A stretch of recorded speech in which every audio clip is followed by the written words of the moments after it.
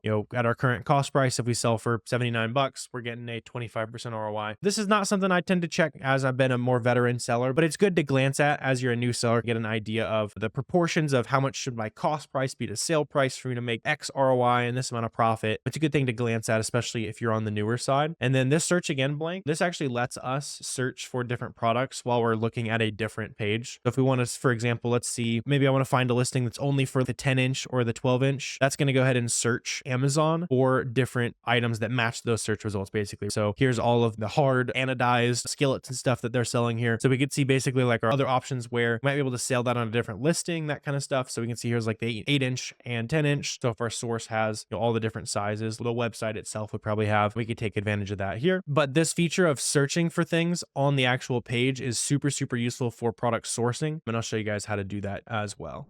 So now that we've ran through the Chrome extension, I want to quickly show you how to set up your settings correctly so that you actually make a profit after it's all said and done. And so this is the settings panel of SellerAmp. Again, this is just on the website. After you log in, you can go up here to the top right corner and then press settings, and that will take you right here. And once you're within our settings, we can go ahead and start setting minimums, our estimated cost, that kind of stuff. We can also drag around all those panels that we were looking at. If you like having them in different orders, like maybe we want to move alerts further down and charts further up so that we can look at the information more easily, totally rearrange however you see fit. If you end up not using any of them, they're all modular, so you can turn them on or off, have them not show up. So drag it around to however you like using your SellerAmp account there. So after you've got all the different panels that you actually want to see pulled up, let's go ahead and set some quick criteria in your settings here. Good rule of thumb with your best sellers rank here is to buy within the top 2% of any category. So I like to set my minimum BSR at 0% and then my maximum at 2. And basically what all these numbers are going to do here is set the numbers at which we are happy with our profit. When we're looking at these items here, these numbers that we're setting are going to decide when this turns green and when it turns red. So if I do $30, that's below my ideal ROI. But if I do 20, that's over my 35% ideal ROI. So it's going to give me a nice little green there, showing me that it is solid for us. So I like $3 minimum profit and 35% ROI. That's up to however you want to run your business, but that's a good kind of beginner guideline I like for you to follow. Down on here on our additional costs, you can go ahead and bake in any extra prep fees you might have. If you're using a prep center on all of your items, bake in that prep fee. I also like to add just like a quick little miscellaneous fee that'll cover boxes, poly bags, the tape that I use to put on the box, just so I'm super, super profitable after it's all said and done here. There's also a miscellaneous fee. If you're paying sales tax on all your items, for example, we go ahead and put in like 5% or whatever your sales tax rate is there. I ship most of my stuff to a sales tax free prep center, so that's not an issue for me. And instead, I usually just like to bake in my prep fee just when I'm looking at it. But if you don't want to forget about it, this is a really good place to go ahead and bake that in there. Baking in your inbound shipping is a fantastic idea though, because that is something you'll forget about pretty often. And it's going to cost you about 60 cents per pound, assuming you use Amazon optimized shipments. Those tend to give you more split shipments where Amazon wants you to ship to more warehouses, but you avoid paying a per unit placement fee. And that's just what I've seen to be the cheapest for me to do Amazon optimized, pay about 60 cents per pound. But again, that's going to be a business decision for you. I will say if you send a lot of smaller shipments, you might consider doing minimum minimal split shipments, and that's a setting on your actual Amazon account. We can also set our peak storage fees here. So if we're during October 1st to December 31st during Q4, when the warehouses are super full, we can go ahead and turn that on here. Obviously right now it's middle of spring, so I don't want to turn that on. We can also go ahead and just change our defaults in terms of ranks and prices. If we want to look at averages only, we can do that. I like doing the current ranks and prices, and then whenever I'm analyzing the buy box, see how consistent I am, I like to look at that 90-day price. And then we can also throw in a lot more kind of fancy stuff here. Make sure you set your default fulfillment method to FBA or FBM, whichever you're using a lot more of there. And then down over here, you got some miscellaneous features here. I would recommend using these two here. Just trust me on that. You can also turn on storage geolocation. So if you're someone who's going to be using the mobile app that I'll talk about also in this video, that can be really useful. So you remember which store you scanned certain items at. There's also dark mode if you like using dark mode. Usually I am, just for some reason I like looking at SellerAmp in light mode. So that's totally up to you, obviously. And then we can also change our quick info panel. So if you only want to see, so on these items, if you only want to see your profit and ROI number, you don't care about the other things, you can go ahead and toggle those on or off however you see fit there. And then after you do make any changes, just make sure you go ahead and hit the save button down there, and then you'll be all good to go in terms of settings.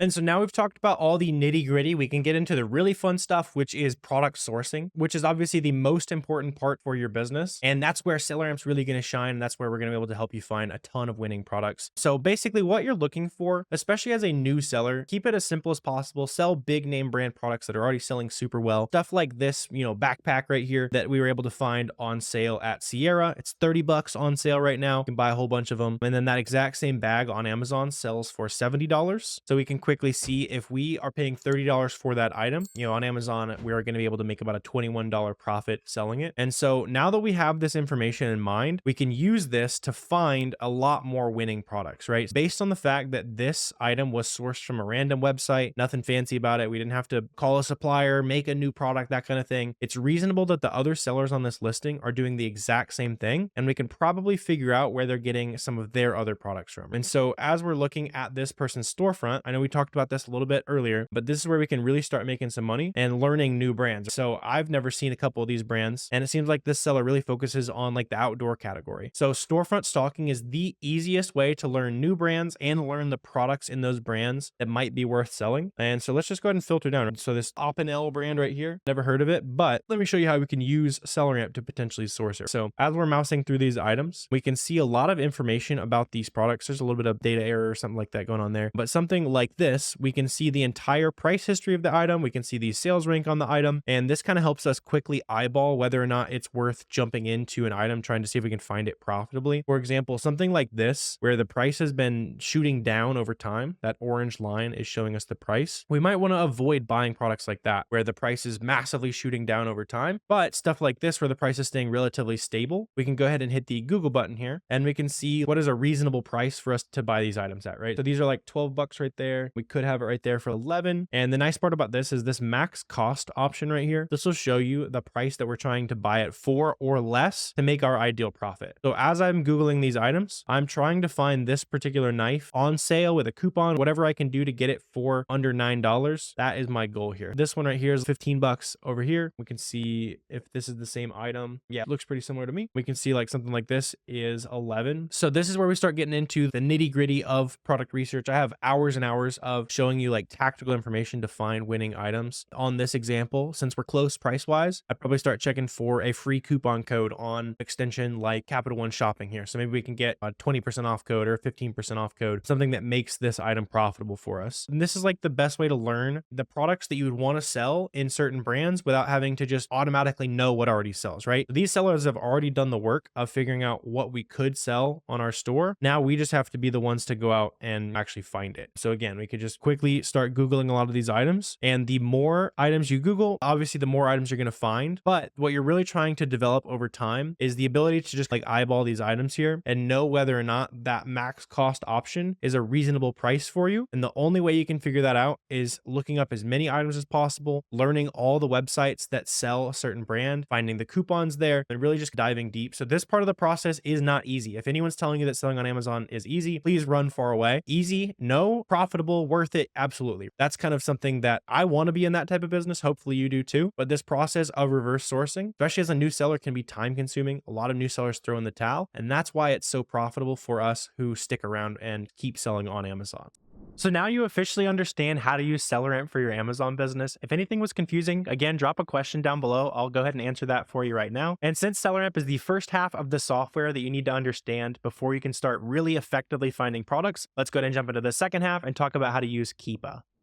So to show you the basics of how this tool works, I've just gone ahead and opened up a random product on Amazon, and I want to go ahead and start showing you different things that we can do with Keepa here. I'll be breaking down what we can do. And if you're already familiar with Keepa, we're going to be getting into some more advanced stuff as well. So by the end of this video, you'll be going from a beginner at Keepa to a proficient Keepa user, knowing some tricks that a lot of veteran Amazon sellers don't know. Let's just go ahead and get it started off right here. Keepa is going to embed on any Amazon page right down here. You can see here's the Keepa chart. There's a ton of different data that we can go ahead and toggle, but I want to go ahead and explain some of the most important stuff. And as we do, you'll probably see why this tool is only 20 bucks a month, but it is essential for your Amazon business. So the first thing that we can do on the Keepa chart here is check out the sales rank history. So this green line over time basically charts how popular the item was. So we can see over the last little bit, we've got it toggled down to the year. We can see that it's been pretty consistent. And the closer this number is to 1, the closer it is to the fastest selling product in that category. In this case, it's probably home and kitchen. And the other thing I can see based on this Keepa chart is that it has sold faster in the past. For example, we can see here last December, we can see how the sales rank was dipping lower and lower, which kind of makes sense. It's a pain. You might get it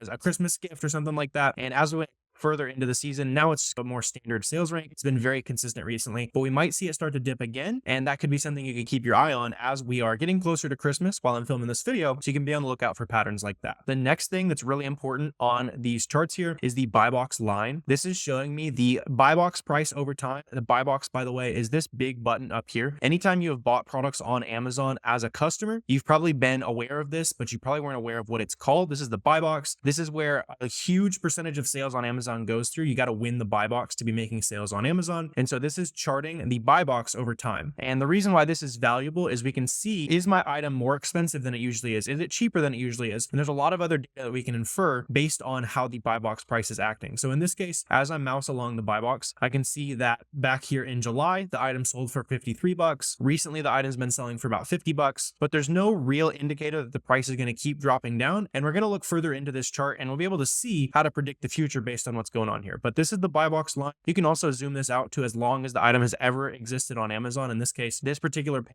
has sold on Amazon for quite a while. But when I'm doing product research, I'm typically looking at the year view, or a lot of times it's even just the 3-month view. Right now, as we're getting closer to Christmas, I'm looking at the year view a lot to see, was it selling super fast last Christmas? Did the price go way up? And based on how it acted last year, a lot of times we're going to know if the price is going to go up. So in this case, we saw that this item did sell way faster during the Christmas season, but the price didn't necessarily go up. And so we might not necessarily be super interested in stocking up on this for Christmas because the price just stayed stable last year. And it's not going to be perfect. The same pattern isn't going to repeat itself every year, but that's just how I think about that. The next thing I want to go ahead and toggle here is the Amazon data. And so this could explain why the price didn't go up last Christmas. If it was for sale by third-party sellers like you and I on the buy box right here, there would be no orange highlighted here. Whenever Amazon is selling the listing or was selling the listing, you can see it's going to be highlighted orange here. So we can see last year through December all the way through about middle of February, Amazon was selling on this listing. As soon as they sold out, the sales rank went up, which makes sense because the price went up, but it was also still selling because that sales rank was still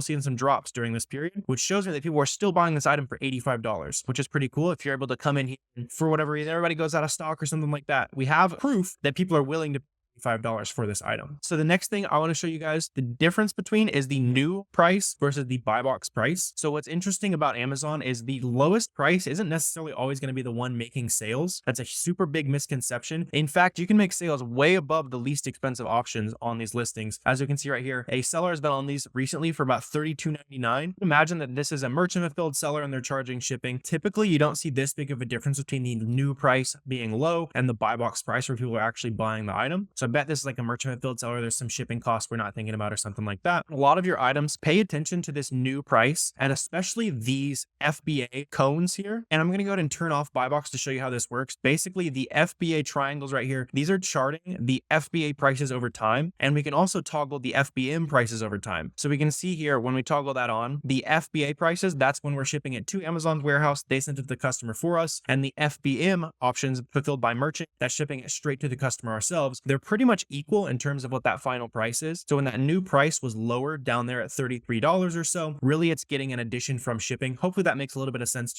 And we can see over time how these triangles sometimes can differ from the actual buy box, and sometimes they're going to chart the buy box very closely. And so another thing that we can figure out by looking at this chart here is how a lot of times you can actually make sales of higher prices than the FBM sellers if you are FBA. That's one of the big benefits. In fact, I'll zoom way in here so you can see how at this exact point in time, someone was selling this item for $50 as a merchant fulfilled seller, but the buy box was going to a seller at $51.20, which by the way, wasn't even the cheapest FBA offer on the listing, because you can see the cheapest FBA seller was $51.17. So there's a lot of things we can see there. And the big thing I want you guys to remember is that you can sell these items on Amazon for way more than the current lowest FBA or lowest FBM price. And so up top, this is the majority of the simple Keepa filters that I'm using. Most of the time, I've just got that clicked off, and that's what my Keepa charts look like. That's how I prefer to look at it. Some of you guys might like to turn this off and just see buy box. Totally up to you, totally up to user preference on that. You can also toggle the used prices on a lot of these items. Personally, I only flip new products. I used to do a ton of used products though. So if you're someone who's doing books or any of those other business models where you might be selling more used products, definitely look into that. And I have older tutorials on my channel where I was definitely just a bookseller looking those kind of things that might be useful for you as well. The other thing that we can check out here is the middle chart here on Keepa. This is basically charting the sales rank in between individual categories and subcategories. So you can see right here, this pan is currently the 23rd best-selling saute pan on Amazon. I don't personally look at this data super often, but it's interesting to look at. Sometimes you can see some different relationships on here. Again, this isn't the most useful for me. I'm typically using this bottom graph a whole lot more, especially with the new offer count right here. So this is showing me the entire history, anyone who's ever been on this listing, and how many sellers there were over time. So one thing that's really interesting, as we're making this graph more and more data rich, we can see why the price might have dropped up here on the top. And it's because back here in June, there was like 12 FBA sellers on it, or just 12 sellers in general. But as we've been getting recently, the past couple months, there's been upwards of over 20 sellers on these listings, which has dropped the price by just a couple bucks in this case. Because this listing is selling so fast, selling over 1,000 times a month, that could be why this price hasn't dropped further. But that's one thing I want you guys to be on the lookout for as you're sourcing products, is if you see an increase in sellers and the price hasn't reacted yet, that can be a big red flag. And in this case,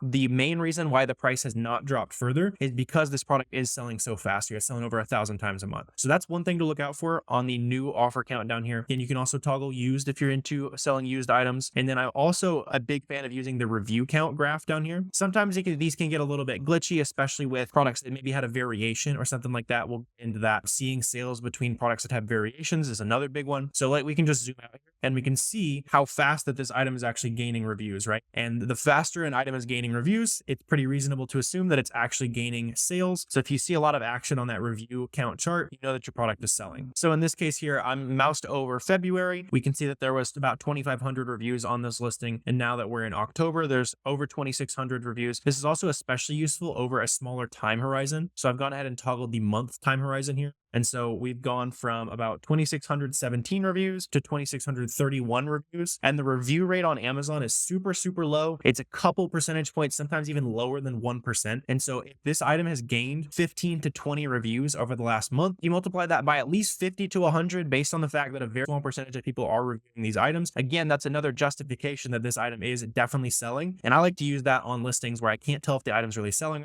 In this case, we can see new sellers dropping off, coming back on, which definitely shows me that this item is selling. We can see the sales rank dipping all over the place, again, showing us that this item is selling. But if there's ever a listing where maybe there's not as much data or Keepa's a little bit glitched, you'll see that on some listings as well. There's all these different things that we can do to tell if the item's actually selling. So review count's a good one. To see the fluctuation in new sellers a good one. If you ever see the buy box fluctuating around a lot, one thing that's really interesting up here on the top of the Keepa chart, as we mouse over, you're going to notice different orange bars. And sometimes on these listings, you may even see a little bit of blue. In this case, it looks like this seller is maybe one of the only ones that has some blue up there at the top. And that's just showing me that the buy box was either orange FBA or the buy box was blue FBM. And the more you see this chart up here at the top, the more you see these bars rotating back and forth between sellers, the safer I feel about buying these items, because that's showing me that Amazon is sharing the sales between a ton of different sellers. If you ever go to a listing and you mouse over and you see just a solid orange bar all along the top, probably means that it's either the brand themselves is selling it, a distributor has some exclusive relationship and they're hogging all the sales on the listing. You'll see this a lot when we're looking at products that Amazon is selling. See, if we mouse over back here when Amazon was on the listing, you can see that's solid orange up at the top. Amazon just was simply not sharing sales with third-party sellers, even though there was a lot of third-party sellers at the same price and there was 6 to 7 sellers on this listing. They just were not sharing sales. So be on the lookout for the buy box up at the top. It's going to show you if you're able to make sales or if somebody's artificially hogging a bunch of the sales. So that's pretty much it for the price history section of Keepa. I want to go ahead and break down the other more advanced sections for you guys as well. And we'll also go through some red flags, some things to look out for on this chart right here, especially for some of you newer sellers, as you're going to make some mistakes. So I've got some red flag listings picked out for you up here. We're going to take a look at in just a second. But let's go ahead and dive into kind of some more of the detailed versions of Keepa. So Keepa Product Tracker is super slept on by a lot of Amazon sellers. If you're an advanced seller, you're probably sleeping on this feature as well. And so I want to show you just a quick application of how to use this feature. And to do that, I've pulled up an example of a different product here. And the reason why I've chosen this one is because on the price history graph right here, we can see that last Christmas, the price went way up on this item, right from about 50 bucks, 55 bucks, all the way up to $80. And so something that's interesting we can do on these products is we can go to track product down here, and then we can start tracking it where it reaches a certain threshold. So in this case, 60 bucks might be the threshold, where usually we're like $50 to $55. I wanted to say, hey, let me know if this price ever goes above $60. And so I can go out and try to start looking for this actual product. And we can say $60 or more, and we can just reverse it with that arrow right there. And so then I'll get an email, or however you want to receive this information, you can plug in your phone number or email to Keepa. And so this can become basically a leads list in your email of products that you went in and weren't really as expensive as they need to be. Let's say you found it it looked like this or something, right? It's a 4% profit right now. But if the price goes up to 60 bucks, I'm definitely interested in sourcing that product. And so I can get an email and say, hey, the product that you liked, it was just a little bit too cheap when you found it, that back up in the price. So then I might go out and try to start sourcing that product. So you can also do that with Amazon, with new price, with used price. If you want to get super fancy with it, you can start tracking items where, Amazon, if they ever mess up and price something too cheap, send me an email and then you can buy it and resell it back on Amazon. Some people do that. It's more advanced, but there's a ton of applications of this track products feature right here. I don't want to overwhelm you too much there, but definitely don't sleep on it. Play around with it. See how it can be useful for your business. The next thing I want to break down is the data tab of Keepa. So product details right here is super awesome. It's going to show you a bunch of averages. If it has variations, it'll have super useful information over here. And you can use a lot of this information to figure out some data you can't tell just by looking at it, right? So for example, I want to make sure that my products are profitable on average, right? Not just today. If the product price was 50 bucks today and it was usually 30 bucks, I'd want to know that. So I can go in here and check out the 90-day or even 180-day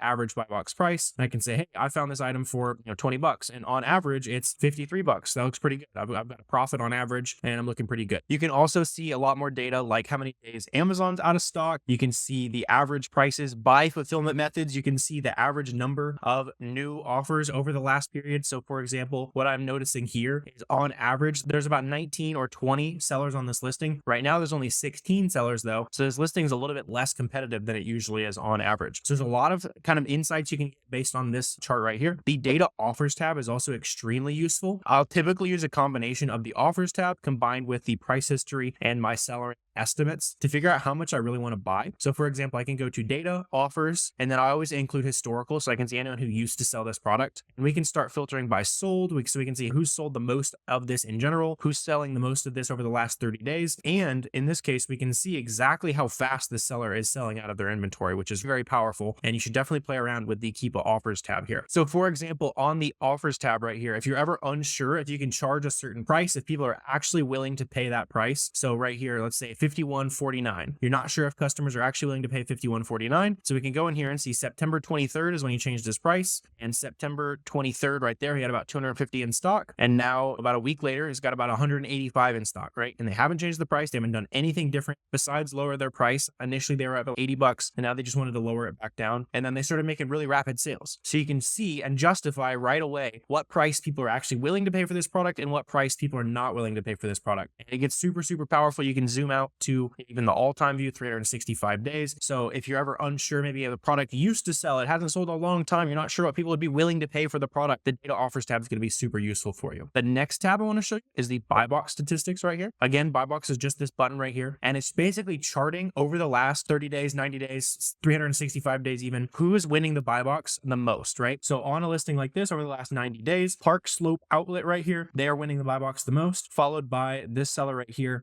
and they've got 12% of the sales. And what's really interesting is this seller right here has 45,000 ratings. They've been selling on Amazon for forever. They're a multi-million dollar business. And this seller right here with 8 feedback, probably just like you and I, they started their business last month, 2 months ago. They're making 12% of the sales, a huge proportion of the sales compared to a seller that like the Park Slopes right here that should be selling way more in any other type of business. But on Amazon, there's a lot of potential for us to compete with big, massive businesses just because of the buy box statistics right here. So what I like to see here is that the buy box is rotating between a lot of different sellers here. We can also see if the buy box was FBA or if it was FBM. So for example, on these pants over here, I bet we're going to see more sellers who are doing FBM. So you can see 10% of the sales were FBM right there. Another 5% of the sales were FBM. Another 4% of the sales were FBM. And as you zoom out more and more, you can start to see, am I going to make sales on this item as a merchant fulfilled seller, or am I have to send it into FBA? Because the buy box does prioritize FBA sellers, but it's not always going to be the case. Now, if the FBA is selling really fast, that the warehouses are backed up, they can actually switch. And especially during Christmas, which is coming up, there's going to be a ton of opportunity in those products to ship directly to customers. You get your money back twice as fast, and you just need to validate that using Keepa to validate that people are actually buying this product via merchant fulfillment. So another thing that's super useful with the Keepa offers tab here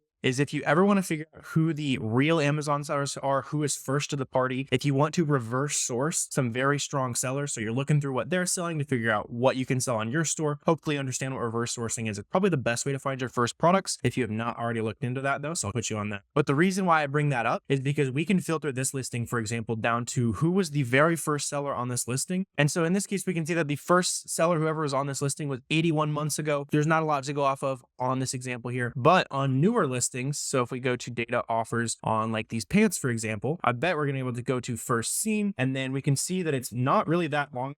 So 21 months ago, 4 months ago. And what's interesting is this seller has been on this listing for probably almost 24 months, which is insane. If we zoom out, we can see, yeah, they've been in stock a ton on this listing. And so using that, you can start to figure out who is first to the party, especially if there's a big like BOLO type listing. So be on the lookout, like a super hot item. Everyone's talking about it. If you want to figure out who's going to be first to the next big item, go to Keepa offers, filter by first seen, and then you're going to find the people who are early to the party. Reverse sourcing them is going to be a lot more fruitful than just picking a random storefront. So hopefully that's useful. Just a nice little nugget for those of you guys, especially if you're a veteran Amazon seller. That should make you a good amount of money there. And then the last couple things I want to show you on the actual Keepa page here, there's a bunch more game I want to show you guys though, so be sure to stick around, keep watching. But the settings, there's a couple things I want to point out for you guys. The most important of which being down here, this is not typically the default, but make sure that you toggle this to show price history graphs as overlays to yes. And basically what that's going to do is anytime you hover over the hyperlinked text of any item, it's going to show you this quick initial Keepa chart. Like it's going to show you this graph right there, just without having to click through anything like that. And that's going to save a bunch of time as you're doing your product research. And then I'd also recommend to play around with the appearances up here, tweak it to whatever you fit. I like to do 3 months. Some people like close-up view, all that kind of stuff. So just play around with that a little bit. See if there's a view of Keepa that makes the most sense for you. But I wasn't even aware of some of these settings. So I just encourage you, open up every page of Keepa, just in general, play around with as much of this stuff as you can. And you're going to find some stuff that might be useful, even just specifically for you. I'm trying to show you guys as much of the essentials within Keepa, but there's even more that you can do on Keepa, on SellerAmp, on all these other essential Amazon softwares that you might not even know about. So go ahead and play around with that.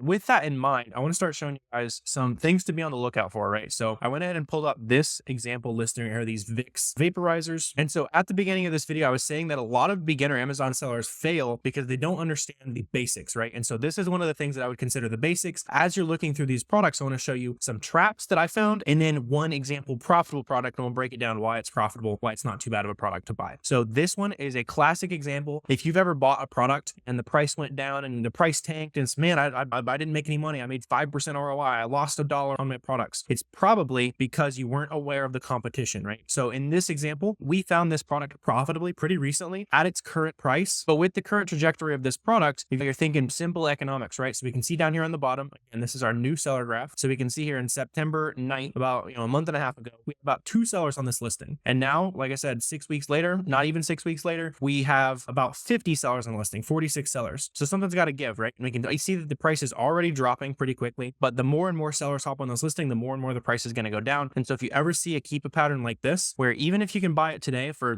$12 or so, you're making 46% ROI, whatever it is, if you see the rapid increase in sellers like this, especially if the price has not yet reacted, so this one's a little bit on the safer side, right? Because the price is already going down, but especially when you guys are sourcing, you're going to see products where the price is completely stable. The bottom chart looks like this. And so then you can't come complaining when your product doesn't do super well, when you weren't paying attention to the supply to see the amount of new sellers on this listing. So another thing that can be useful on these graphs right here is to see what happened the last time there were this many sellers on this listing. So I can go to the year. Looks like there's never been that many sellers. Let me go to all time. And so this looks like the last time we had this many sellers on the listing, and it wasn't even close to the amount of sellers we have right now. And it was about 16 bucks. Amazon was on the listing, right? So based on that, this price belongs somewhere in the $16 to $20 price range. We're probably not gonna be able to sell it at the same price Amazon does. But since this price change is literally historic, there's never been this level of sellers on this listing, we have to assume that the price is going to keep dropping, and it's going to be a product that you want to avoid. So first, super common red flag, avoid products where the seller count is rapidly increasing, especially if the price has not yet reacted. The next thing I want to show you guys is a question I get a lot of the times, and I just wanted to answer it, give you a concrete answer on this, right? So I want to go ahead and take away some of this data here, just make it super simple for you. So you can see the green sales rank right there. We can also see the purple buy box line up top. And again, that's showing the overtime who has that button that says add to cart. And so what you'll notice about this listing right now is that it does have a buy box at $65. But if we zoom out, we can see that recently the buy box has been going in and out. And so if an item does not have a buy box, it does still sell. You can still sell items that consistently have no buy box, but super common red flag I want you guys to be on the lookout for. Less common than the last one, but you are going to see this, is if you see an item where it consistently had a buy box, was looking super profitable, looked pretty good, the price was staying relatively stable, buy box was there all the time, and then bang, the buy box went away overnight. We can see immediately the effects of this listing losing the buy box was that the price dropped by almost $20 overnight. Stays at the $65, $68 range, and it's still phasing in and out. And so when I'm buying products that don't have a buy box, I'm only going to buy it if it consistently has no buy box and I can see consistent sales with the product not having a buy box. In this case, since the buy box has very recently started going away, the prices started dropping as soon as the buy box went away. This is going to be a product that would typically skip. So if you see the buy box phasing in and out, especially if it's recently gone away, the price is usually going to drop. That's a super common red flag to avoid for you guys. Another common red flag, and this one's super important for the health of your Amazon business, is avoiding IP complaints. I know that's a big concern for a lot of new Amazon sellers, is which brands can I sell? Which brands are going to be in trouble for me in my Amazon store? So let me show you what to look out for on these Keepa charts down here. So again, I pulled up an example product right here. This is 21 bucks. It's selling super fast, that over 1,000 times a month. But one thing you'll notice when I look at this listing is what happened here, right? We went from 17 sellers to overnight, we have now suddenly one seller on the listing. And another pattern that you want to be on the lookout for if you're avoiding IP complaints is it doesn't necessarily have to be every seller got kicked off the listing, but if you ever see a steep cliff in the number of new sellers, so let's say it went from 16 and then it dropped all the way down to 1, that's probably another sign of an IP complaint. And what I want to show you the difference here is just because the seller count decreased rapidly doesn't necessarily mean it's an IP complaint, right? So we can see lots of cases here where the seller count decreased super quickly, but it's not an IP complaint because we can see each individual seller kind of selling out. We can see that the sales rank was dipping lower and lower. So it just makes sense that these sellers were just selling out of this product at this time. The difference here is if you saw this go from 12 and then boom, all the way down to 1 right there, and it just keeps going straight at one seller, that's an IP complaint. And so whenever you see those patterns, I want you guys to be on the lookout for whenever the brand or the listing just kicks off a whole bunch of people at once, it's going to be a problematic situation for your business. So that's a couple red flag products I wanted to look at there with you guys. And I want to just quickly show you an example of a better winning product, right? So I found this listing over here, publiclands.com, legit website, all that kind of stuff. Just a super simple Stanley Cup, right? So if you got family, you've probably seen these before. They were super popular last year. Going into Christmas again this year, I'd imagine they're going to be popular. Maybe not quite as popular, maybe super popular though. And we can already tell that they are popular based on the Keepa charts of these listings, right? So people started selling this product again in preparation of Christmas, I would imagine, about a month ago. And then the sales rank immediately just started dipping down. It's already selling over 150 times a month. And what makes this even more interesting is when I zoom out to the all-time view, we can see that last March, February, assume when this color dropped, it wasn't even Christmas. We didn't even see any kind of Christmas sales rush. This product has consistently been in the range of anywhere from 60 bucks all the way up to $89, 80 bucks right there. Up there, somebody made a sale at $110 on this product. So we're buying these for 35 bucks. A lot of times on websites like these, by the way, you can just plug in your email, you can get 10% off. That may or may not apply to Stanley, the super popular brands, but it's always worth applying, seeing if you can go ahead and get that coupon code. So in this case, maybe we can even get another 10% off, but even without the code, if we're paying $35 for these, we can currently sell them for $72. $12. I would imagine since this listing is so new, there's only been a couple sellers on it, there's going to be a little bit of increased competition on this. But with that seasonality, with Christmas coming around, we got to think about products that people are going to be gifting. This is definitely going to be up there on the list. And so this product price should be pretty safe here at $70. Now, even your worst case scenario, let's say the product goes down to 65 or even $60, you're still making $10 profit. And that's if the product price drops $12 below where we are right now. And so based on the history of this item, it's pretty much always been profitable except for this one little bump right there, right where it dropped. That would be $57. You're still making money, right? So based on the history of this item, based on the fact that Keepa shows me that people were really interested in this, we got the holidays coming up, and it's just a brand that people know and love. This would be a pretty safe bet, especially as a Christmas product, for you to come in here, buy some products, and then you could either ship it to Amazon FBA. If you want to ship it directly to the customer, that's even better. On listings like this, if you think that you might be early to the party, but if you think there's a lot of competition on the way, merchant fulfill it. You're going to be faster. You're going to be able to ship it right to the customer. You're super confident in it. You want to be able to scale a little bit better. You want to not focus on shipping things out. Send it off to Amazon. Let them do all the handiwork during Q4 once all the customers are coming in during the Christmas sales rush and buying things at massively inflated prices. So now you understand how to use Keepa and SellerAmp. It's about to get really fun. We're about to find a ton of profitable items together. Once again, I'll remind you, just drop any questions down below if anything's been confusing so far. And I do have to ask you, if you're finding this valuable so far, hit the subscribe button so you can see more from my channel. And I've also got some good news for you, right? Those two tools will cost money for you to actually go out and source products to sell on Amazon. Cost of doing business. Thankfully, it's a pretty low overhead as far as finding products goes. But I also get asked all the time if there's any good free tools to use. So let's talk about those as well. So you want to make sure you have these bookmarked or downloaded. Or finding coupons, get the Capital One Shopping Chrome extension. Cashback, make sure you have Top Cashback and Rakuten. SellerAmp QVS is a free extension as well. It'll add some extra details to your SellerAmp, as well as checking for discounted gift cards at a website called GCX. Another good thing to take advantage of is having just an extra email address. This is going to be really useful because you can sign up for different websites, start knowing when sales are going on, and start seeing different opportunities available. If you're not sure why some of those things are important yet, don't worry, we'll dive into all of it. Just trust me and make sure you have those bookmarked or downloaded. And now you have the foundation you need to actually go out and source good items. But before we can go start finding a bunch of items together, how do we actually get approved to sell the big name brand products that we want to sell? When I started my Amazon business in 2018, it was impossible to get anyone to talk about how you could get ungated. People were literally charging thousands of dollars. It was insane. And I definitely would have scaled my Amazon business way faster if I had known this. So let's just walk through the quick step-by-step guide to getting ungated in pretty much any brand you want to sell. Before you sell any name brand product or even major category on Amazon, you're going to have to get approved or ungated to sell that product. And if you clicked on this video, there's a good shot you're looking at a screen that looks just like this. So this video is going to take you from being locked out of the best brands to sell on Amazon to being approved to sell whatever you want. Ungating held back my Amazon business for well over a year because when I started, no one was willing to share this information for free. But I know that there's enough profit to go around for everyone.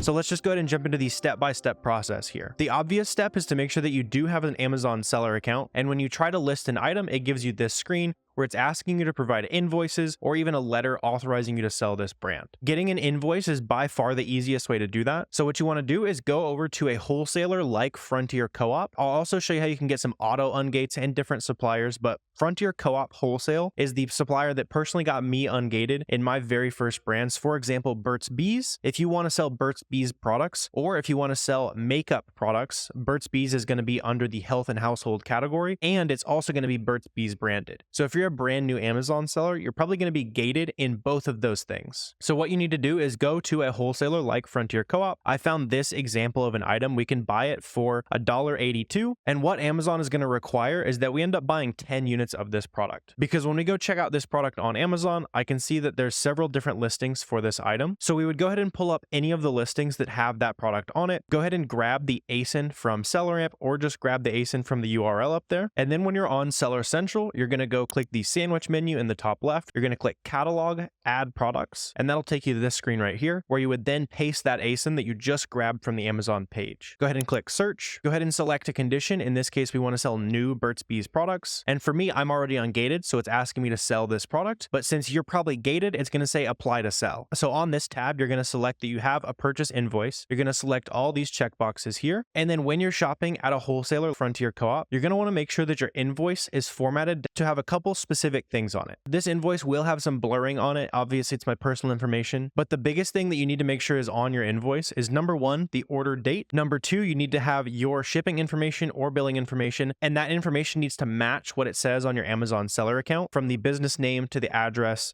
zip code, all that good stuff. And then that invoice also needs to list on the order details, or somewhere on the invoice it needs to list what products you actually bought. It's even better if the invoice can include some UPCs or anything like that, but a product title will suffice. And the same is true for shopping and getting an invoice through a website. For example, this is a website called Shop WSS. This invoice I used to be able to get ungated in some shoe brands. And let's say you wanted to get ungated to sell Adidas products. What you'd want to do is probably find the cheapest products on Adidas's website. It doesn't matter what you buy as long as you buy 10 units. So I like to go to like sale and then go ahead and filter down to the lowest price. So in this case, you could buy 10 units of this pair of socks. It would cost you $80, and that would get you approved to sell all future Adidas profitable items that you find out in the wild. Once you have that invoice from either a supplier like Frontier Co-op or an online website, go ahead and save the email that you receive as a PDF. You do not have to wait until you get a physical invoice in the box or in the package. Submit the documentation that you have as soon as possible so that you can get the sales rolling in very quickly. So on this email, for example, you could click the dots, click print. Within the email, go ahead and press save, and then save the invoice's name under this format. Use the brand's name underscore invoice underscore the date you're going to submit it, and then save that as a PDF. Go ahead and head back over to the screen where you're going to submit that invoice. Click select files right here, and then upload that invoice. After you're done with that, go ahead and input your email address down here and then click submit. But not all products are going to require an invoice. When you go to apply to sell, there's a chance that you might get a screen that looks like this, where it's not asking you for an invoice. So what you'd want to do is press you're a reseller or distributor, you're responsible for all your products, all of the above,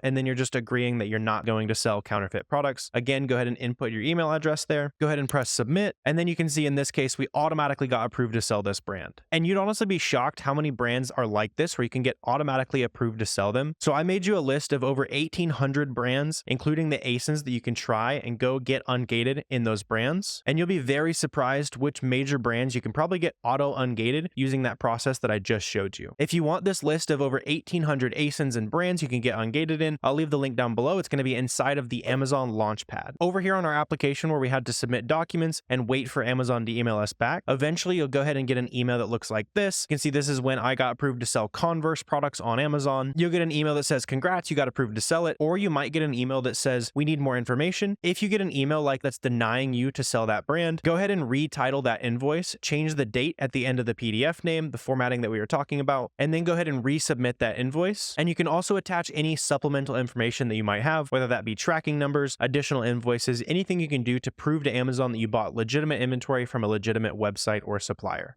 And so if any part of that guide was confusing, here's this information for your notes. You can take a picture of the slide, write it down, but the basic step-by-step, you're buying 10 units from any legit retailer. Make sure that the info that you put on the receipt, the invoice, make sure that matches whatever is on your Amazon seller account. Save all that information to a PDF or an online invoice, and then go ahead and submit that information to Amazon. And as a reminder, it is normal for ungating submissions to require multiple submissions. For me and my business, it takes anywhere from 4 to 6 times on average. It's just the nature of the game on Amazon. I will say, if you get denied for a reason, sometimes they'll say, hey, you only bought, 5 of these, or you didn't buy 10 units, or whatever they're getting mad at me about. Even if I know I'm right, I'll go ahead and respond with an annotated invoice. So I'll just take that PDF, I'll digitally put a red circle around where, hey, I bought 10 units, I don't know what you're looking at here, and then I'll resubmit that. If you get denied for no reason, where they'll say, hey, we don't like this information, don't submit without new information, what I will do then is go ahead and open a new case. I'll rename the file name as well. So just literally edit the PDF, rename it, add today's date after it, whatever you got to do, and then just type something in the comments box on a new case. For me, I'll usually just say, hey, I purchased 10 of these from the brand's website. Please review. Let me know if you need any more information. Thank you. Super simple. But the reason why filling out any information in that comments box is useful is it can help to trigger a real person to look at that ungating submission. And now that the I can't get ungated excuse is gone, let's get into the fun stuff and find some products together. And the cool part about this is that there's actually a ton of low-hanging fruit. There are auto-ungated brands that we can sell right now, even as brand new Amazon sellers. I'll leave a free list down below of over 1,800 brands that you can try and get auto-ungated in your store. But selling these auto-ungated brands first is a no-brainer. It takes out any of the time waiting to get approved to sell on Amazon. These are the first items that I'd really recommend selling on Amazon. And so you can see the exact step-by-step process for sourcing these auto-ungated brands. Let's jump back into the computer and find some stuff together.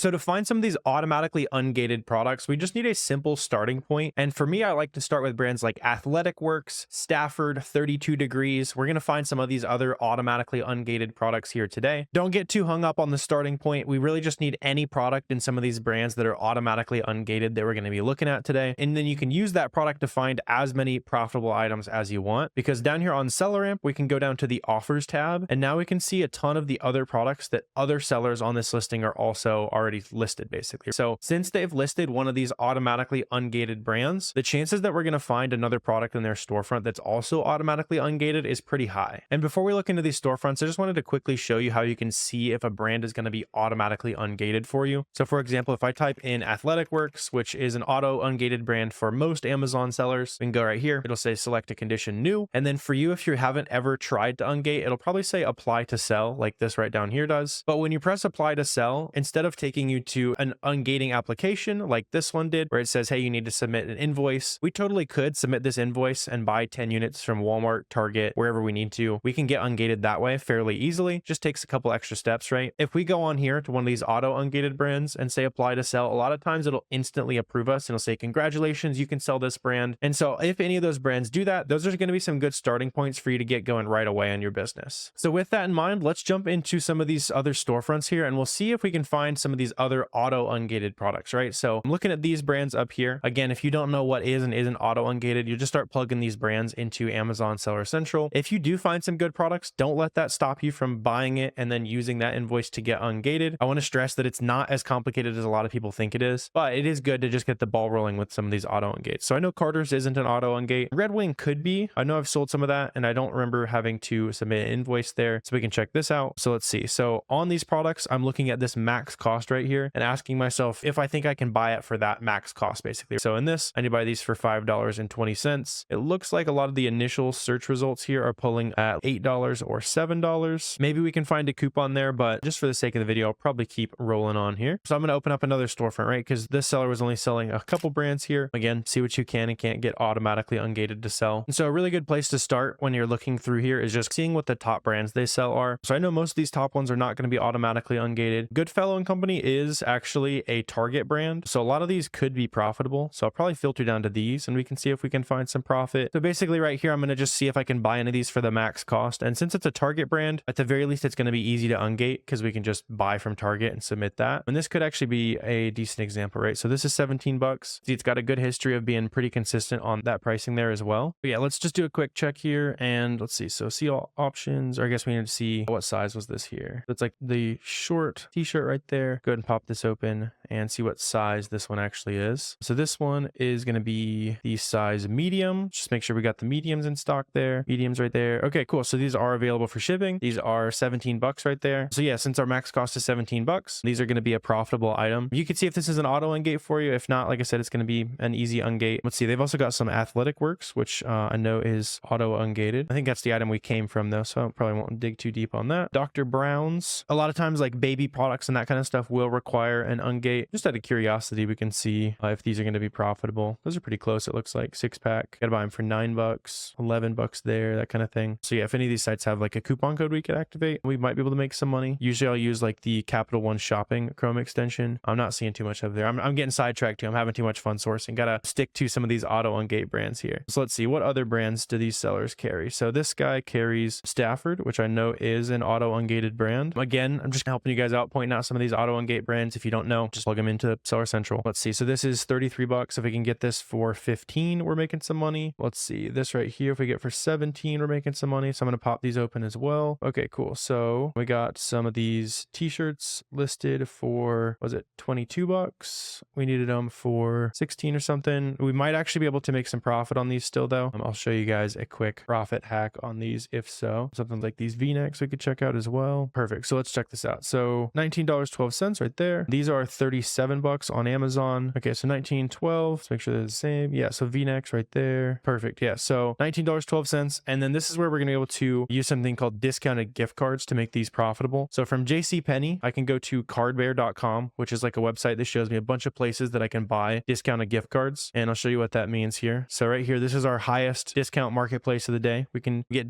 gift cards at up to 18% off, which is going to be instant margin right there. Yeah, it looks like we'll have no problem. So we got like $3,000 worth of good gift cards right there at 19% off, basically a little bit under. So since we're buying these for $19.12 right now, we can still bake in 19% off, or I'll just call it 18 over here. So to do that, I'm going to say $19.12, and then we're going to take off that discount. So we'll do times 0.82. And so that's going to mean our actual cost on these is going to be about $16, which leaves us with $7 in profit, 50% ROI, really solid. And this should be an auto-ungated brand for pretty much everyone I've talked to. And then this is one of those major things that this is super important. You need to be using as many discount methods as possible. And now it's going to be really hard for other people to come in and copy a lot of these products, right? Because you found it on a good sale and you found it with a discounted gift card that seems like it was maybe on the higher end compared to normal. I guess a lot of times they've got some good discounted gift cards at JCPenney, but that's just like a great example, right? Of something that we were able to go in there and make profitable. A lot of times you're not going to be able to find items that are just straight up profitable all over the place. Here's another example, right? These V-neck t-shirts, 19.12, not profitable. With that gift card, these are profitable, however. So yeah, using that 18% on our gift card there, we're making $5.50 on these, 35% ROI. There's another good product in an auto-ungated brand. So yeah, you can just repeat the same thing. You know, check out some underwear or something like that here. We could see, let's see, yeah, $15 maybe. Make sure they're the same color. I think it's actually a bonus pack. Make sure they're the same. Yeah, you'd never really have a customer complain about getting something extra there. So yeah, those are $15. Those are profitable straight up. Plus we can get that discounted gift card thrown on there, and we almost doubled our money on something like that. All these actually sell to 60 sales a month on all the variations there. This one actually doesn't even have variations. It's just its own listing for the larges, and this sells over 100 times a month. So yeah, finding some good profitable inventory there. So that would be a good one to focus on. Looks like they've got a lot more of these like Athletic Works items as well. We could just check out one of these, for example. And let's see. So these like tank top shirt or something. This definitely doesn't sell super well, but you can just see if it's profitable. Not seeing anything right off the bat. Actually, it seems like maybe there's a 5-pack here. Let's see. Core Active Racerback tank. Interesting. Yeah, so if you wanted to, you could probably split these up into multiple products there. Because yeah, you're getting these for $29 divided by a 5-pack. That's very profitable. See, maybe it sold faster ever when it was cheaper. Seems like pretty consistent sales around like the $20 price point. So really it'd be like 21 right there. Yeah, that's interesting though. I haven't really come across those too much. 32 Degrees is another brand that should be auto-ungated for a lot of you guys. So especially as you're looking through the stores, just one thing to keep in mind is I see an item like this where the price has been super consistent, super low. Probably not going to buy a shirt for $2.50. I'm not usually going to waste my time and open up that listing compared to something like this, where you can see that price over time has actually gone up. That orange price line showing me where it's hanging out. I can see sales starting to decrease as well, which kind of makes sense. It's like a heat type thing. People probably don't want to buy a winter gear kind of thing during the summer. Just out of curiosity, this could be another profitable one here. Let's see. So this like thermal lightweight base layer. Yeah, buy it for $8. So it's like a little bit low where I usually like to make. It's 11 cents below my usual profit standards. But that's another example, right? Yeah, another one of these like 32 Degrees auto-ungated brand there. But yeah, so you can see it's leading me to a bunch of different ones that would be auto-ungated. Just start plugging in brands if you're not sure what is and isn't auto-ungated, and you'll be able to find lots of good stuff.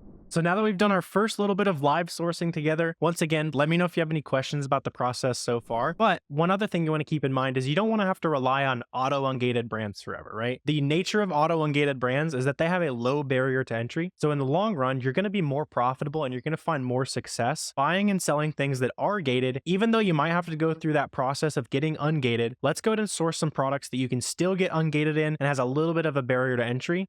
And to do that, we're going to use a method that I created for myself back when Amazon online arbitrage sourcing was really difficult. There was like no good free information out there, and that's doing storefront stalking. But you don't want to know the fancy word for it. You just want to know how to find some profit using it. So let's jump back into the computer over here and find some more stuff together. Here's this quick example. It's selling for $10 at Walgreens, and we can also get a coupon on this item to save another 20%. That's something that's going to become really massive as far as finding these profitable items goes. And when we find that item for $8, when we plug that into SellerAmp, we can see that since this item sells for $21 on Amazon, it sells over 50 times a month. Every single time it sells at that price, we're going to make $6 profit. And before you ask, yes, this price is including shipping, sales tax, and all the Amazon fees. So that's our true profit that we'll make after we sell this product. But let me give you the reality. For now, you're not going to know how to just open up a website and instantly find profitable items.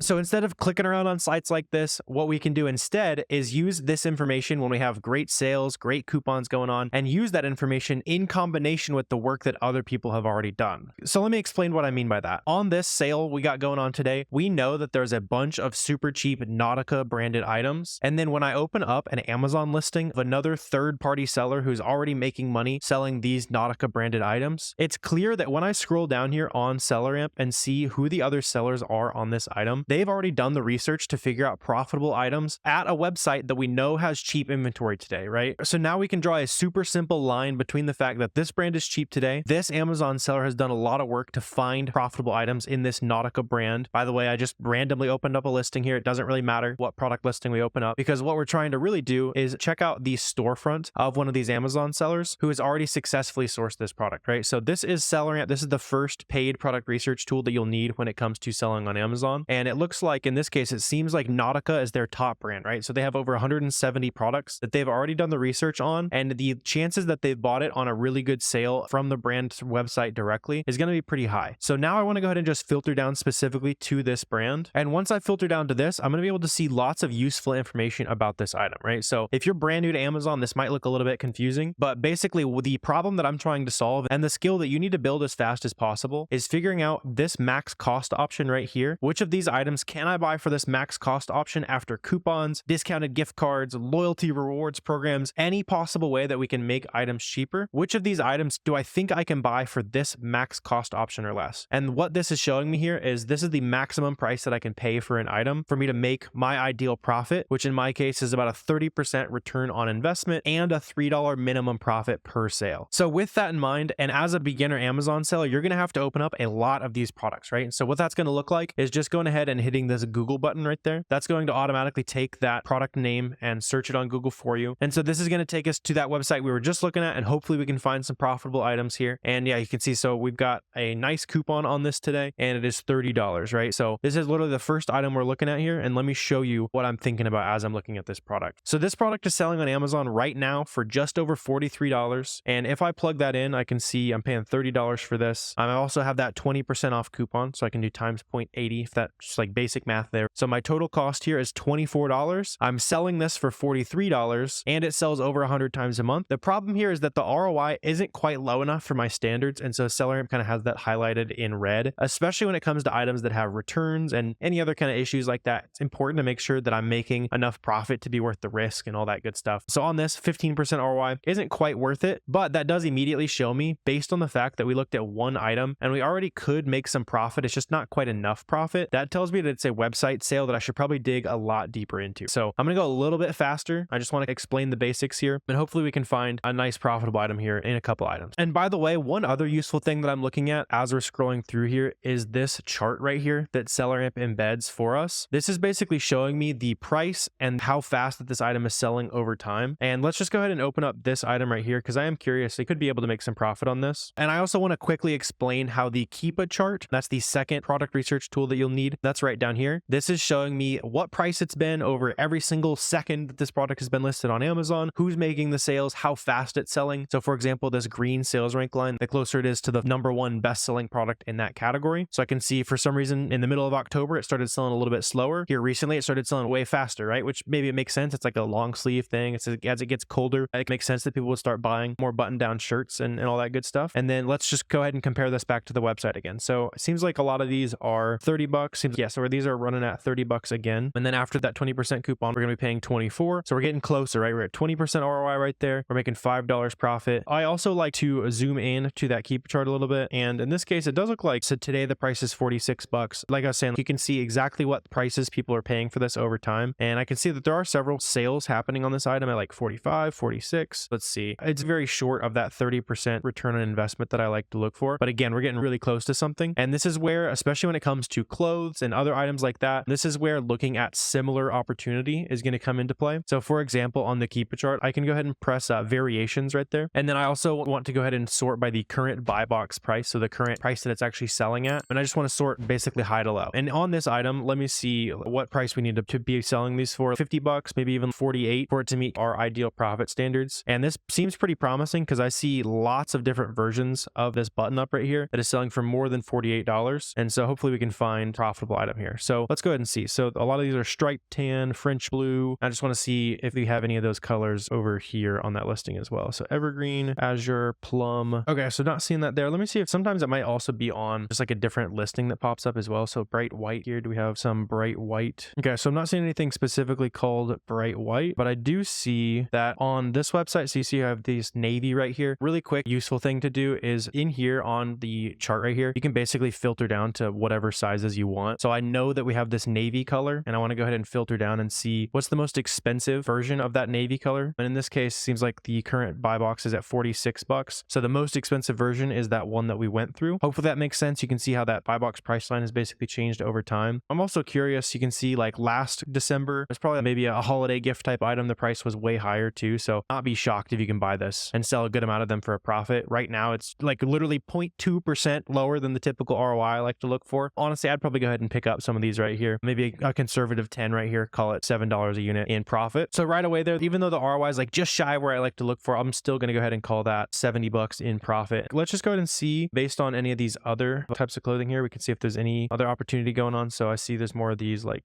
sweaters. We've got some of these long sleeve polos. So those are new. Let's see if any of these long sleeve polos are worth checking out. And I can see, yeah, so 25 bucks right there. I'm going to open up a couple of these other listings to see if any different colors pop up or anything like that as well. So sweet. We got lots of different options here. And then over here, actually navy is the one we came through. And let's try to see, we might actually be onto something here. So this is 25 bucks for the navy right there. It is also on that coupon. So 25 times 0.80 right there. Yeah, sweet. So this is a $10 profit. Definitely want to go ahead and pick some of these up right there. So as far as figuring out how much to buy, by the way, typically if you're not quite sure how fast items are selling on Amazon just based on looking at it, it's a really good idea just to place like a 10 unit test order. Another good thing to look out for is down here on the new offer count. What I'm usually looking for is there being an increase in sellers and a little bit of decrease, an increase, decrease, right? So that's showing me people are hopping on and they're also selling out. So I can see back here, there was 4 sellers on it, went down to 2, gone up a little bit, then it went down for a second, going up, then it went down a little bit. So it's pretty clear to me that this is actually selling. And then getting a little bit more detailed here, when I click on the Keepa chart, I can see the exact price and stock count of a seller on a listing. So for example, I can see a few days ago, they had 8 in stock and their price was like $45 or so. And then that stock count has been gradually decreasing, right? So right there, there's more proof that people actually do buy this item. Once again, I'm just looking at this chart right here. This is showing me price on the left and the total like stock count this seller has in their store. And those are both moving around a lot, right? So the stock count is decreasing, which shows me that this product is actually selling. So I probably go ahead and put in a 10 unit test order here. And the cool thing about finding items that have variations and different styles and that kind of thing is once again, we can look at this variations chart and we're probably going to be able to find some adjacent opportunity based on that, right? So it's very similar products that are also going to be profitable. So like this double XL right here. Yeah, so we got the double XL in navy. Go ahead and open that up. It seems like these navy ones might be just super profitable because I see that other navy version is $52. So let's just plug that in. So 24, actually these are cheaper than 24, right? Because these are 25 and we have a 20% coupon. So 20 times 0.80. Yeah, so that's a $16 profit right there. Probably go ahead and place a 10 unit test order. Let's just call it conservatively $100 in profit because it seems like the price used to be a little bit lower, but right now it's $160 profit, but we'll just call it 100 just to keep it nice and clean. This is also a little bit cheaper recently. So let's make sure we're still profitable at that lower price as well. So if we're paying 20 bucks for these and our worst case scenario is that the price goes back down to $40, we still make $5.50. So just to be conservative, again, I'm gonna call this item another $55 in profit. We'll probably place a 10 unit test order here. But right now, if the price holds, this is actually gonna be another $150 profit. So that's also another good find there. So hopefully that's making sense so far. As we're diving in through all this, I'm also going to explain how you can get ungated to sell these big brands. I know that's a concern for a lot of new Amazon sellers and how we can actually make these sales as fast as possible on this product. But let's go ahead and we'll just switch gears here a little bit. It's clear that we've been able to find some profit in this Nautica brand. I like selling clothes as a new Amazon seller. I've always just gravitated towards it because I like how many different items you tend to find when you find one. For example, on these polos, we found one good item and it turned into 3. Just keep in mind that you will have returns to deal with and that kind of thing. So make sure that you're very strict and you're making plenty of profit on the items that you're buying. But let's check out like a different clothing brand, right? So like Tommy Hilfiger, for example. Like I was saying, as you're going through the process of selling on Amazon, the name of the game is being as fast as possible at skipping right past items that are not going to be good for you to sell. So this right here is actually a pretty good example because you see how on this Keepa chart, the price was super flat and Amazon has a great history of being on this listing where it basically has that orange highlighting. That shows me that Amazon has been on this listing for quite a while here, basically. And we don't typically compete with Amazon as a seller. They tend to hog a lot of the sales when they're on a listing compared to to, I don't know, we got some underwear or something like that. Let's check those out. I see Amazon's on this listing too. So that's just one of those things that you develop that sourcing muscle. You get faster at skipping past good items and going to items like this where there might be a little bit more opportunity for us to make some money. So this is $25 or so. Okay, cool. But we can also get 25% off. Let's just make sure the Hill Figure Club. I'm just going to do a quick check off camera to see if that's free. And yeah, it looks good. Here's the proof, by the way. A lot of people saying no fees to join, that kind of thing. So good to know. So basically, this is one of those examples where joining like the loyalty rewards program or anything like that is going to be a good way to save some money and create some extra margin in the business. And so let's see, this right here is 40. Over here, it is $25.50. And then we also have that nice 25% off discount. So we're paying $19.13 for these, selling them for $41.90. And here's another 10 unit test order. But honestly, based on the estimated sales here being super high and the fact that it's a pretty basic kind of style, color, that kind of thing, it's probably going to sell more than that, but we'll just call it another 10 unit test order. I can also see, yeah, for example, the small right here, this size small in the same style is also $44. So selling these for $44, do another 10 unit test order. That's another $100 in profit right there. Let's see, the extra large, do we have the, okay, so we only have small and medium. So that first one we don't get to count, but this small definitely counts. And then let's see, so here's the medium. What is it? It's $40 right now. So if we're selling those for 40, size medium right there, you can see like that nice history where the price has been $45 or so on that same style medium. That's another $7 profit each. But yeah, hopefully understand the point on this so far. Just for the sake of variety, let's check out some different categories as well. I mentioned that I like selling clothes because you got a lot of like similar opportunity to hop on there. But if you're someone who's really afraid of returns and all that kind of stuff, then you might think about selling something that is in like the beauty category, for example. I love selling the beauty category. It's a lot of demand, a lot of different kind of small brands, a lot of coupons that you can find on these products. And let's just go ahead and dive in and we'll repeat the same process. I'm gonna go a little bit faster. Hopefully you guys are keeping up. And yeah, so I'm opening up the seller on one of these like Glossier listings, for example. Again, it doesn't really matter your starting point, just as long as you go to a listing that is a popular name brand that you've heard of before, and there's plenty of third-party sellers on it, right? So let's dive in and see if we can find some of these beauty items real quick. If you guys could hit the subscribe button before we continue on, that would help me hit my goal of having 100,000 subscribers here on this channel. And it's a completely free way to show value if you're liking this so far. Let's go ahead and jump in though. So when I check out the offers tab, there's 10 other third-party sellers on it. That shows me that pretty much anyone is probably going to be able to sell this brand. And then based on that, other brands in their catalog are probably going to be reseller friendly as well. Like I was saying, let's just focus on beauty brands. So we can also filter down to the specific top category if we want to see all of their beauty brands here in one place. I'm just going to start with this like Fenty beauty listing here, and we'll see if we can find some stuff in a different category. So we got some lip liner or something like that. And then we've got like body cream. Let's just check these out. So again, just hitting that Google button right there and seeing what the price is going to pull up at. Let's see. So this lip color, let's see. So we need to buy these for $11. And what is the price on their website right now? It's about $20. Let's see. Is that going to be the best we can get? That Stunna lip paint or whatever. Cool. You'll end up selling all kinds of stuff. I know way more about like makeup brands and all that kind of stuff than I ever expected to through Amazon. So this probably not going to be too profitable. I see like the first result comes up. That is like a completely different item. Probably go ahead and close that out there. Let's see. We got like these body creams or something like that. This looks like something that would be perfect for Christmas season. I'm sourcing for Christmas products right now. Depending on when you're watching this, you're probably sourcing for, you know, back to school or any season. I just like stocking up on things that might sell a little bit faster coming up here soon. And this is probably a good example. And this actually might be profitable. So let's see. This is $29.50. What's it going for here? So it's going for $50 right there. So we can get a 20% ROI right here. But let's go ahead and take this a step further and add a little bit of complication. But this is going to be something that makes a lot of items that aren't quite good as you're sourcing. This is going to make them a really good item. So the first thing I like to check to create margin in my business is Card Bear. And basically what we can do is go ahead and search and see if this website sells any discounted gift cards. Basically, we can buy a $100 gift card for $95 kind of thing. In this case, I'm not sure that they do. Yeah, I'm searching Fenty and I'm not seeing anything. The other thing that I can do to make sure my margins are as high as possible is check for the website that has the highest cash back offering. So let's see, like this Fenty right here. Yeah, so if I go ahead and buy through Rebates Me, which all these are free services, usually just like a Chrome extension, like Rakuten is one that I like to use a lot, top cash back. And basically you just activate the Chrome extension before you check out. It's free. And when that order hits, I'm going to get 10% whatever I spent back. So the caveat to that is I don't typically like to include that in my margin, but try to just treat it as bonus money. It's not always going to pay out. It does pay out pretty often. Discounted gift cards are something that's always going to pay out. As soon as you buy them, you immediately make the profit on it. But I just don't like to bake that into my margin. So theoretically, we could save about 10% on that and it would be profitable. This is the type of thing where if you're brand new and you're just trying to make some sales and see what you can do, maybe you pull the trigger on it. If you're starting to get more limited on capital and you're having no problem, because I only want to focus on really good items. I'll just call this a skip for the purposes of our video. And let's just go ahead and see if we can find something in this brand here. And by the way, as I'm going through all of these, typically when I look through like a storefront or a brand, I'll open,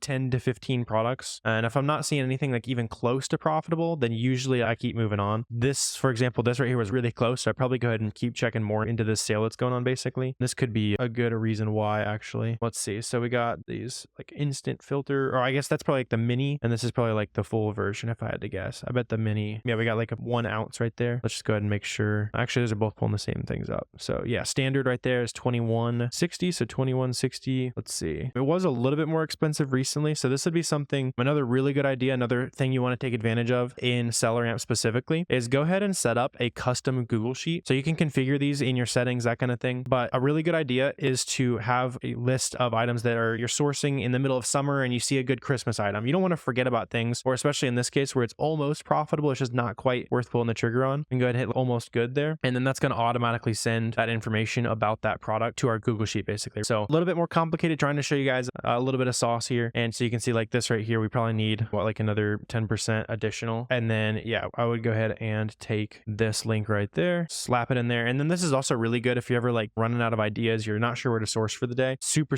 valuable to just run through and start opening up listings that were really close to profit when you looked at them and see if any of them became profitable. It'll give you some inspiration on things to dig into. Let's see, just because I'm not finding too much, let me check one more here just because I'm curious. Let's see, so like 2450, and then we'll check out a different brand as well. So yeah, these are 2450. Yeah, a lot of these are like 15-20% ROI, not quite profitable. So let's go ahead and check out just like their beauty stuff in general, and we can see if there's anything worth checking out, right? Another thing like I was talking about is it's a major game of figuring out which of these max costs are reasonable. So like this, for example, doubt we're gonna get for $7, but I would love to be proven wrong. Yeah, so it's $9. Yeah, a lot of $9 on that. We're not gonna buy these for $5. Let's see, these right here could be 13. I do see Amazon's on these though. Let's see, yeah, 25 makes sense. Amazon's probably selling those for around 25. We're not buying these 2 bottles of soap for that price. See, we got like a gift set. This could be worth checking out. So $26. So we need to buy it for, let's see, could be, I think it's that right there. And it was 35 at Kohl's. Yeah, it's 50. Not worth checking out there. So let's keep chugging along here, see if we can find anything in this category, doing a quick skim. And yeah, so let's check out these right here. These deodorants seem a little bit overpriced, so we could definitely check those out. What about this like shampoo could be interesting. The big thing is just always be curious in the early days. Like there's still lots of brands that I am still learning about after selling for about 6 years now. And it all just comes from digging through storefronts and figuring out what's going on basically. So yeah, Amazon's on this one. So you can probably skip that. $5 a stick. There might actually be a sale here. Let's see. So $30 on Amazon. And we need to buy it for $14.62 or less. So we actually could be making some money here. So this right here, we got a 20% off coupon going today. Let's see. Yeah, $5.49 times 3 because that's a 3-pack. And then we also get a 20% code. So yeah, perfect. So we're buying the 3-pack here for $13.18. We make $5.90 profit on every single one of these sales. Something like this, I might even buy a little bit deeper than like 10 units here just because we got nice proof that it sells decently fast. And anytime you find a limited time sale, 20%, that kind of thing, especially like basically everywhere else was more expensive, probably pretty likely that we might not be able to get it that cheap again for too long. So I don't want to miss too much of the opportunity. And that's one of those big things that'll take you from a $5,000-$10,000 a month seller to hitting those $50,000-$100,000 months. It's all on this personally based on the number of estimated sales. And let's see, we got basically one other seller who's going to be competing with us. I would probably buy maybe 40 or 50 units of this. So that's actually maybe like 150 deodorant sticks here. And I'll talk about how we can actually get these shipped off and sell those on Amazon as soon as possible. And I also want to talk about one more category of items that's going to be really good for you guys to sell. But before I do that, I want to just quickly mention that we do host free live Amazon classes where we go into a ton of detail, show you the full A to Z guide on starting an Amazon business, scaling, and then some high-powered sourcing methods we don't usually share on YouTube. It's just a live exclusive thing. If this date is passed when you're watching the video, we do these calls every couple weeks. So check the link down below and get registered for the next free live Amazon class. And this brings me to the last category that I think is a great idea for new Amazon sellers to be on, and that is the grocery category. It tends to be a little bit trickier to source leads in the grocery category, but the reason why it's a good category for you is if you're afraid of like returns and just beginner mistakes, there are no returns in the grocery category. category once you sell it, and the customer has to keep it unless it's like you ship the wrong item or something like that. And one of the better ways to figure out good grocery brands is just go to Target brands, go to Walmart brands, any like retail store brand. Again, the same reason why we've been doing everything else the way we have. They source this from Target, so there's going to be other grocery brands that they can source from Target. There's other grocery websites in general. So let's see, like Grocery and Gourmet. So like Ken's, Planters, Buffalo Wild Wings, Mama Francesca. I don't know if I've ever seen this. Let me just scratch my own curiosity here. Is this profitable? I think those are $4.50 right there. This is definitely not the fastest seller in the world. Okay, 2-pack. Yeah, so buy this for like $9, a little bit break even. But yeah, you can see how the process works. And I can see new brands to sell, new things to break into. And it's all just basically looking at sellers who've already successfully found a product in a brand that's easy to buy at retail stores. So hopefully you're liking that so far and things are really starting to click for you. We're going to do a bunch more sourcing together, but I also want to talk about another way that's super beginner friendly that you can find your first products. If this is feeling a little bit complicated so far, local stores can be an even easier place to learn, right? So Ross, Marshall's, outlet stores, regional stores, all of these stores have profit sitting on the shelves. Doing retail arbitrage is something that might make a lot more sense to you if you're someone that is a little bit more of a hands-on learner. You want to see products, you want to touch the products, you want to buy them and potentially sometimes even buy them and sell them still while you're in the store that day. If you're someone who likes treasure hunting for profit and you're not too cool to get down and dirty in a local retail store, let's go hit mine real quick and we'll see if we can find some profitable items together.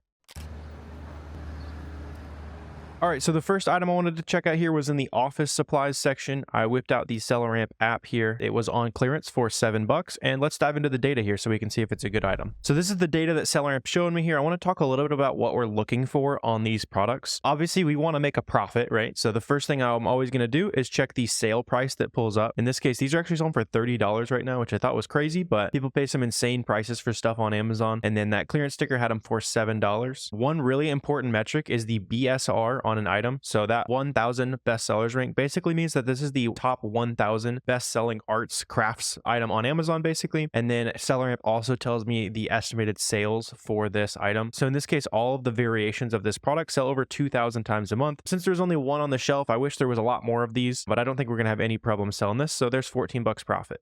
So while I'm looking at the shelves here, I'm always just looking for anything. It seems like it might be a real brand, basically. You want to find the stuff that seems pretty legit. See, I'm pretty happy about that one. So you can see this is on sale for $9. And let's go ahead and dive into the data here too. So on the data, this sells 40 times a month. There was actually 3 of these on the shelf, so I can sell more than one this time. You're seeing that max cost option, by the way. That shows me the price that I need to pay for this item for it to meet my ideal profit standard. So this one's really close. I would probably just go ahead and pick this up. Usually I'm looking for at least $3 profit on every single product that I buy and 35% return on investment. This is very close though. So these down here on the bottom shelf, I saw 2 of these collecting a little bit of dust, and the price had been marked down 2 times, which is always good. So these were marked down to $9. Plugging that in, we're actually going to make pretty solid profit. And I saw that Amazon is on this listing too, by the way. And sometimes we can't compete with items that Amazon is already selling. But if I zoom in on the SellerAmp chart down here, you see how the Amazon price, that orange bar, is way above the purple line. Try not to get too in the weeds, but if that buy box price chart, that purple line, that's where the sales are actually happening on this listing, and it's below Amazon's price. So in this case, Amazon isn't a competitor we need to be worried about. And especially in this case, since we're doubling our money, we're turning $9 into $30 in sales, leaving us with $9 in profit. This one's definitely going to be worth. So I'll go ahead and pick up another 2 of those right there and pick up $18 in profit. Another thing to think about while I'm filming this video, we've got Christmas coming up. So I was also checking out the toy section. Honestly, a lot of these were marked down pretty good. And this little Arkham Knight toy right here, I found several of these on the shelf. I think there was 6 of them. I was able to get them for $6 each. And let's look at the data real quick so you can see the profit on it. So the BSR on this one's pretty good. It's at 68,000 for toys, and most categories I like to make sure the BSR is under 150,000. Sometimes I'll go over if the ROI is pretty good though. And in this case with toys, it's already selling 70 times a month, and it's only going to sell more and more as we get closer to Christmas. So I picked up several of these, making $4 a unit. So let's just conservatively call that another $20 in profit. Toys were looking pretty promising today, so I kept scanning more of these and found this one as well. It's based on the video game, and these were actually on clearance for $4, and they sold for way more. Unfortunately, I only had 2 of these on the shelf, but those are selling for $18. They sell 57 times a month, so I picked up 2 of those. Let's add $9 more in profit. And sourcing products on Amazon is all about finding adjacent opportunity, so I knew we probably were onto something with this particular video game franchise, finding some deals. These were also on sale for $4, and you can see the data was looking pretty good here too. And the nice part about this one is that there was actually 3 of them. You can see this is one of those exceptions to the BSR rule that I like to follow. This is actually a 250,000 rank, but since it sells 40 times a month, and the profit was really solid, I'm not going to pass on another 15 bucks. Let's take them. I kept finding more of these video game items that were pretty good here. I saw several of these on the shelf. I think there was 3 of them, and these were actually on sale for 5 bucks, and the sale price on these was crazy. This is another one that didn't sell super fast right now. I'm not worried about making sales, especially with Christmas on the horizon though. There was 3 of these on the shelf, and we actually make $6 profit per unit on these. So let's add another 18 bucks profit into the cart here. All right, so now we know how to go to retail stores, we know how to look online, we know how to find auto-ungated brands, and don't worry, we're going to find a ton more profitable products together. But before we go on, I want to show you something really important. We're going to find a ton more products, but now that a lot of the basics, I want to go a little bit more into detail with you, and I want to give you my full sourcing checklist. Let's talk about every data point that I like to verify before I go ahead and pull the trigger on an item, so that as we continue sourcing together, you're a little bit more educated and you really know what to look for. And so based on this profitable example I want to break down for you right here, we're going to go ahead and get started with the checklist. And by the way, for everything I'm going to break down, I'm also going to add even more detail, add some extra bullet points. There's an 18-point checklist down below. It's completely free. And that's the same product sourcing checklist that I run everything through. But we're going to go ahead and run through the really important things to check and break down some of the most common pitfalls that a lot of new Amazon sellers fall for. So this video will save you thousands of dollars in mistakes when you're starting your Amazon FBA business. So let's go ahead and dive into it here. On a super surface level, the most important things I'm looking for on every item that I sell on Amazon is that I'm going to make at least $3 in profit according to SellerAmp, and I want my ROI to be at least 30%. Basically what that means is every time I spend $10 on products, I'm going to make $3 in profit back that I can then start pulling from my business or reinvest and continue to grow my business. And it's because of compounding all of the return on investment over time that I was able to turn my $1,500 into over $2 million.